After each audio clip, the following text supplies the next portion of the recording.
Are you giving the GRE and are you super stressed? Well, don't worry. I have a few tips for you in this video today that can increase your score by 5 or 6 points, which could make all the difference. So stay tuned.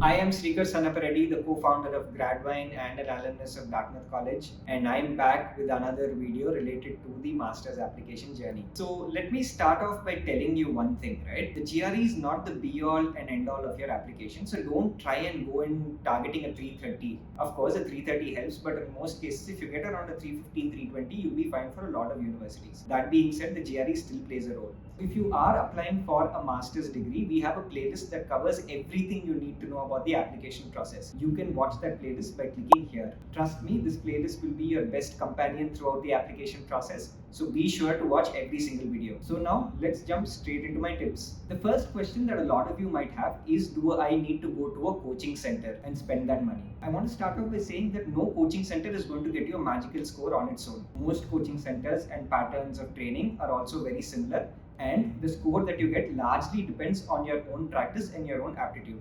That being said, I do recommend that you go to a coaching center because it gives you a base for preparation. It helps you understand the pattern of the exam, and they also will give you certain tips and tricks which will help you in the long run.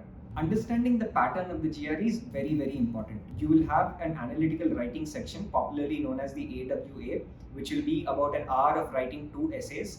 There will be 2 topics that you have to respond to, and you will have to finish it within time and make a cogent argument through your writing abilities. Apart from the analytical writing sections, the main sections of the GRE include 2 verbal sections and 2 quantitative sections.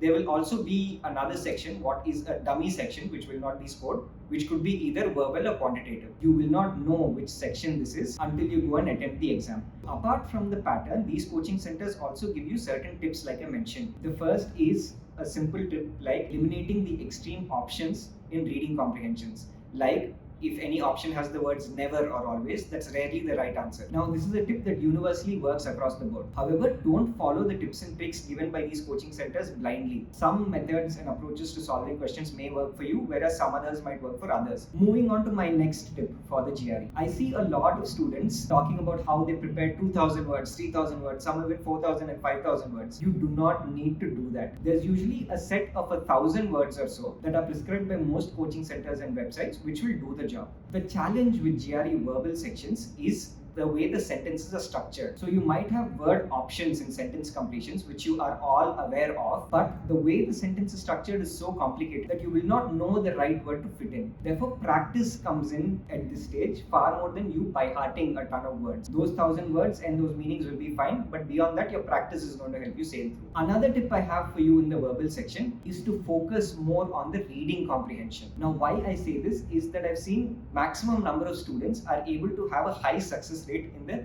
reading comprehension sections. These usually comprise 11 of the 20 sections, so it's a greater chunk as well. Because of tricks like eliminating the extreme options, and also with practice, your ability to comprehend the longer paragraphs in the reading comprehensions improves. Therefore, with adequate practice, you can even get a more perfect score, maybe 9 out of 11 or 10 out of 11 in the reading comprehension, which will boost your verbal score. Usually, the sentence completions are harder because if you get a really tough set of sentences on the day, maybe all your practice will go to waste. Focus on the reading comprehensions that can boost your verbal scores more reliably. My next tip is practice, practice, practice. Keep in mind that the GRE is not a difficult exam, but the challenge is the ability to sit down for 3.5 to 4 hours and perform at your best. That gets very tiring because the GRE tests your mental abilities and your mental toughness. Usually 30 to 45 days is a good time for you to get very good with the GRE exam. But in these 30 to 45 days, make sure that you're taking a practice test at least every alternate day. The quality of these practice tests almost doesn't matter as much,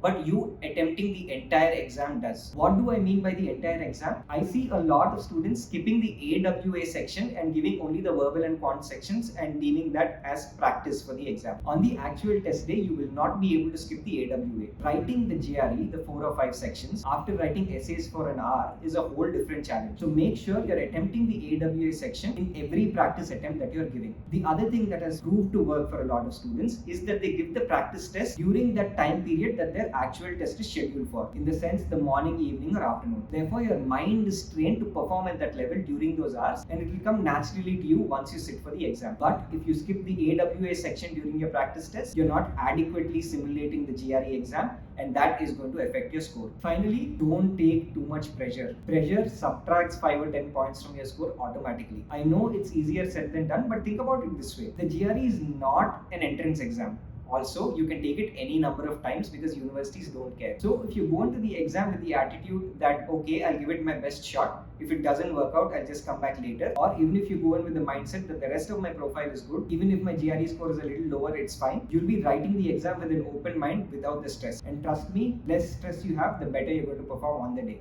Most candidates take the GRE at least twice, with some candidates taking it 3 times. Usually, there is an incremental curve when you're taking the GRE multiple times. But of course, this is not the case with everybody. But do budget enough time for multiple attempts. I've also put in a video about the application timeline, which you can click right here, which will help you understand how you can schedule the GRE at different points in the year so that the rest of your application timeline is not affected negatively. Closest practice test to the actual GRE exam will be the practice test provided by ETS. So make sure you're giving these practice tests towards the end of your preparation cycle so that you get an indicator of how well you're doing on the test. Usually, from what we've seen, the results on these practice ETS tests are around plus or minus 5 points to 8 points to the actual GRE. Don't waste these tests right at the beginning when you're inadequately prepared. I also recommend with the GRE that you maximize your strengths instead of covering your weaknesses. For most Indian candidates at least, quantitative sections are where their strengths lie. Also, for a lot of technical master's programs like a computer science, data science, business analytics, your quantitative sections on the GRE are viewed more critically by admissions committees. So try and get as perfect a score on quant.